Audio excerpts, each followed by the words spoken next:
شہزادے کی خواہش نے بادشاہ کو ایک عجیب کشمکش میں مبتلا کر دیا تھا۔ میری سالگرہ کے تحفے میں مجھے میرا مجسمہ بنوا دیجیے۔ شہزادے کے ان الفاظ نے بادشاہ کو بے چین کر رکھا تھا۔ 16 سالہ شہزادے کی یہ تکلیف تو پہلے ہی بادشاہ نہیں سہ پا رہا تھا۔ اکلوتا بیٹا جو کل ساری سلطنت کا وارث بننے جا رہا تھا، اس کی کمر میں خم تھا جو گھوڑے سے گرنے کی وجہ سے آیا تھا۔ ایک بادشاہ کے لیے یہ بہت بڑا عیب تھا۔ رعایا کے لوگ کیا سوچیں گے؟ دشمن تو ہمارے آنے والے بادشاہ پر ہنسیں گے۔ اس عظیم الشان سلطنت کا مستقبل ایک ایسے شخص کے ہاتھ میں ہوگا جس کی خود کی کمر بھی سیدھی نہیں ہوتی، جو تخت پر بیٹھا نہیں بلکہ جھکا ہوا ہوگا۔ کیا سوچ رہے ہیں آپ بابا؟ میں نے بہت بڑی فرمائش کر دی کیا؟ شہزادے کی آواز نے بادشاہ کی خود کلامی میں مداخلت کی۔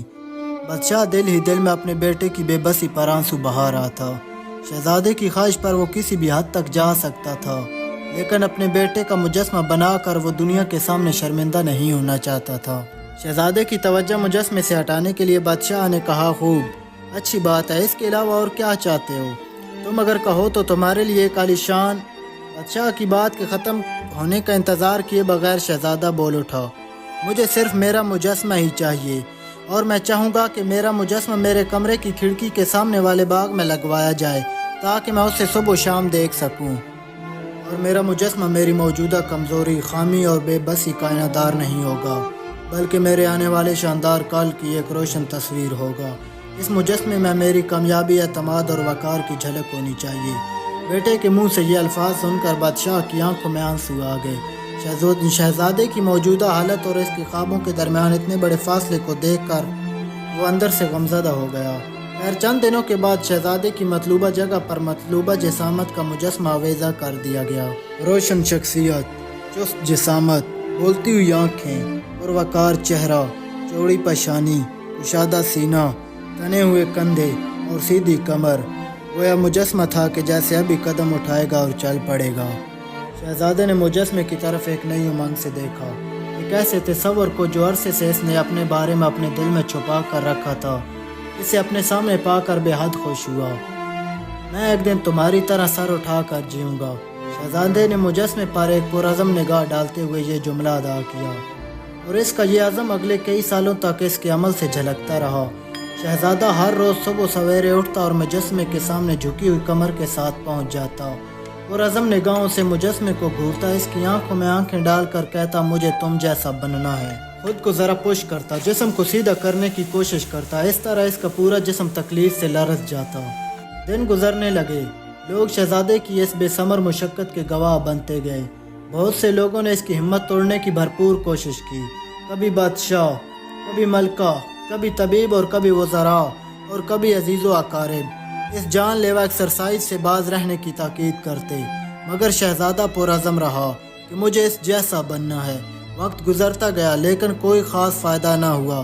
ایک عرصہ دراز گزر چکا تھا، اب لوگوں کا رویہ بھی بدل گیا تھا۔ لوگ ہنستے، پاگل دیوانہ کہتے، اتنی مشقت کے باوجود اسے کوئی فائدہ حاصل نہ ہو رہا تھا، اور اوپر سے لوگوں کی ترچھی نگاہیں اسے اندر ہی اندر سے توڑ رہی تھیں۔ ہر شام وہ تھکا ہارا جب بستر پر آتا تو جیسے رپیٹ موڈ ہی چل جاتا تھا۔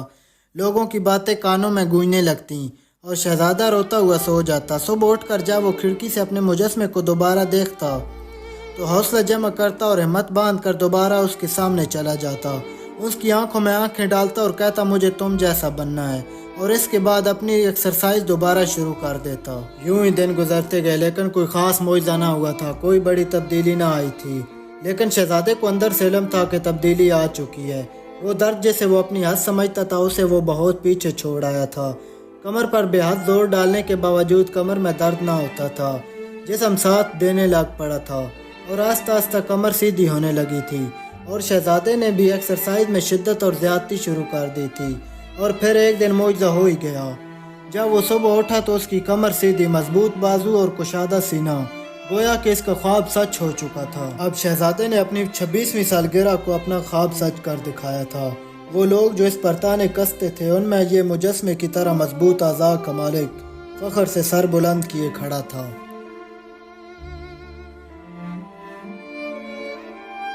اچھا اب ذرا آپ بتائیں، آپ کا مجسمہ کدھر ہے؟ آپ خود کو آنے والے چند سالوں میں کیسا دیکھنا چاہتے ہیں؟ آپ کا اپنی ذات کے بارے میں کیا تصور ہے؟ کیا آپ نے اپنے ذہن میں کوئی ایسا مجسمہ بنایا ہے جیسا آپ مستقبل میں خود کو دیکھنا چاہتے ہیں؟ کیا ارد گرد کی حوصلہ شکن آوازوں میں آپ کے دل نے کبھی پکارا ہے کہ میں یہ کر کے رہوں گا؟ اپنے مستقبل کے بارے میں سوچ کر آپ کے دماغ میں کیا مناظر آتے ہیں؟ ان مناظر میں آپ کی کمر جھکی ہوئی ہے یا سر اٹھا ہوا؟ کیا آپ کی زندگی لوگوں کے لیے نشان عبرت ہے یا کامیابی کی لازوال داستان ہے؟ یاد رکھیے دوستو، ہوگا وہی جو آپ سوچیں گے۔ آپ کی سوچ ہی آپ کی زندگی کی حقیقت بن جائے گی۔ آج آپ کس مقام پر کھڑے ہیں؟ آپ کی کمر کا خم کیا ہے؟ اس چیز نے آپ کا راستہ روک رکھا ہے۔ کون آپ کو بڑے بڑے خواب دیکھنے سے روکتا ہے؟ زندگی میں آگے بڑھنے سے کون آپ کو روکتا ہے؟ اب وقت آ چکا ہے، زندگی کی ان رکاوٹوں کو پاؤں تلے کچل ڈالو۔ آج ہی خود کا ایک نیا مجسمہ تراشو۔ تمہیں آنے والے چند سالوں میں کیا حاصل کرنا ہے؟ اپنے گولز سیٹ کرو۔ تم جس شخصیت جیسا بننا چاہتے ہو اس کی تصویر اپنے موبائل کی وال پیپر پر لگا دو تاکہ تمہیں ہر وقت اپنا گول، اپنا مقصد یاد رہے۔ اس طرح یقیناً تم اپنا مقصد حاصل کر سکو گے۔ اور آخر میں دوبارہ یہی کہوں گا، ہوگا وہی جو آپ سوچیں گے۔ آپ کی سوچ ہی آپ کی زندگی کی حقیقت بن جائے گی۔ حضرت علی کے قول کے مطابق اپنے ہر نئے دن کو گزشتہ دن سے بہتر کرنے کی جستجو کیجیے۔